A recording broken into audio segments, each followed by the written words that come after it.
Good morning. Thanks for joining us. Hey, Christmas is around the corner. Hope you're ready for all the stuff that happens, but especially ready for Jesus. And Jesus had something to say to his disciples. It was at the Last Supper in John chapter 17, verse 22. It says, I've given them the glory. This is a prayer for us. He's praying. He says, I have given them the glory that you gave me, that they may be one as we are one. Jesus has prayed for us as his followers to be one. Bob Goff says that he's not a coin collector, but he has an old coin, and it was the first coin minted before the United States was even a country. You just had a few of the colonies. And it does not say, in God we trust. You might have thought that, but it doesn't. But on one side, and it didn't have a picture of any presidents because they didn't have presidents yet. So it's kind of interesting. Inscribed on the coin are the words, mind your business.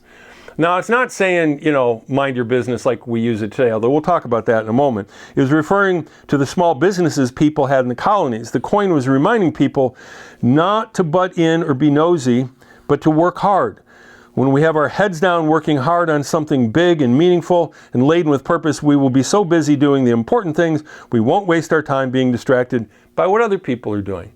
How good are you at that? Or are you kind of looking out there? Sometimes social media causes us to, look at those folks.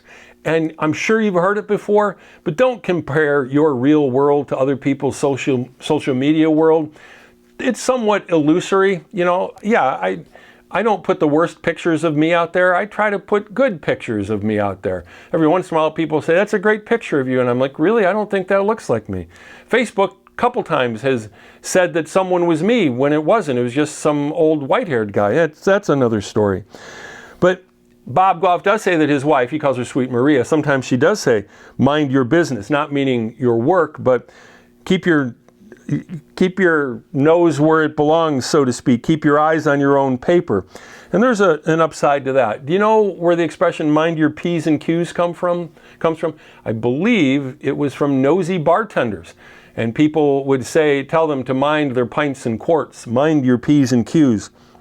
But sometimes people like to poke their nose in other people's business. But one of the things we do too much of, we compare ourselves to other people. And that goes back to that social media thing.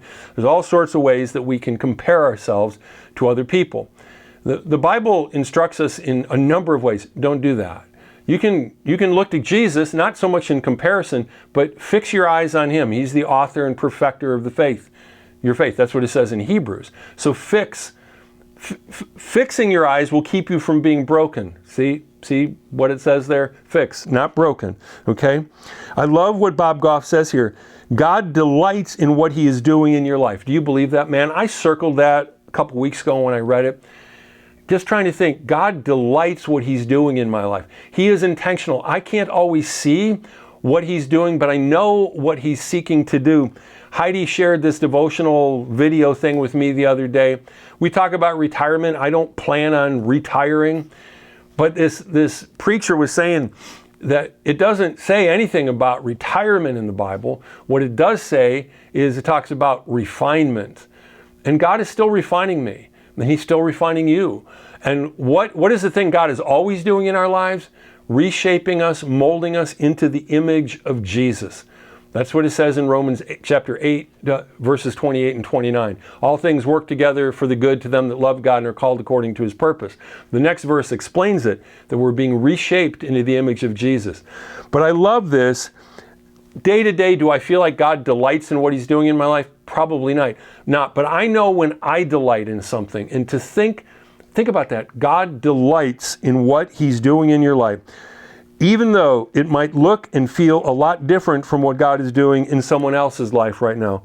So don't compare yourself to somebody else, but know that you have a God who delights in the good work that he's begun and that he's working on every day by the power of his Spirit in your life. God bless you. Hope you have a very Merry Christmas.